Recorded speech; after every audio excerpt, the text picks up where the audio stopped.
Technology को कानूनी अधिकार के रूप में अब शामिल इसके माध्यम से किया गया है। बायोमेट्रिक उपस्थिति, geo tagging, satellite imagery, real time mobile app monitoring और EI से निगरानी और सीधे डिजिटल भुगतान, यानी अब हाजिरी भरने की औपचारिकताएं नहीं होंगी। अब जो भी होगा बायोमेट्रिक उपस्थिति के माध्यम से होगी, जियो टैगिंग के माध्यम से होगी, सैटेलाइट इमेजरी के माध्यम से स्थायी परिसंपत्ति का निर्माण हुआ है कि नहीं हुआ है, real time mobile app monitoring भी होगी, EI टूल का भी इस्तेमाल वहां पे हो सकता है, और सीधे डिजिटल भुगतान DBT के माध्यम से हम श्रमिक के खाते में सीधे पैसा भेजेंगे, ये इसके माध्यम से होगा। फर्जी नामों पर पैसा उठाने का खेल अब हमेशा के लिए बंद। आपने देखा होगा इससे पहले समाजवादी पार्टी के समय में सोनभद्र में मनरेगा का भयंकर घोटाला हुआ था। CBI की इंक्वायरी उस समय उसकी चल रही है। यह भी उनके समय में लगातार होता रहा है। 6 माह में अनिवार्य सोशल ऑडिट,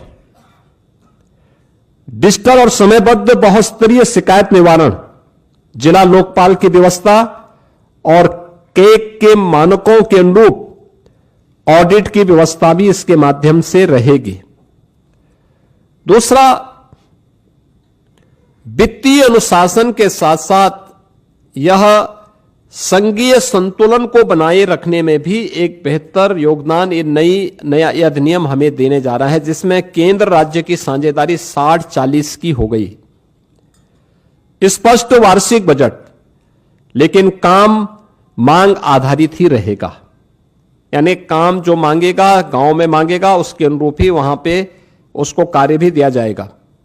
राज्यों को अधिक वित्तीय भागीदारी से में स्वामित्व, निगरानी और उसके गुणवत्ता सुधार, ये राज्यों को इसका पूरा वो दिया गया है कि राज्य इसके लिए करेंगे।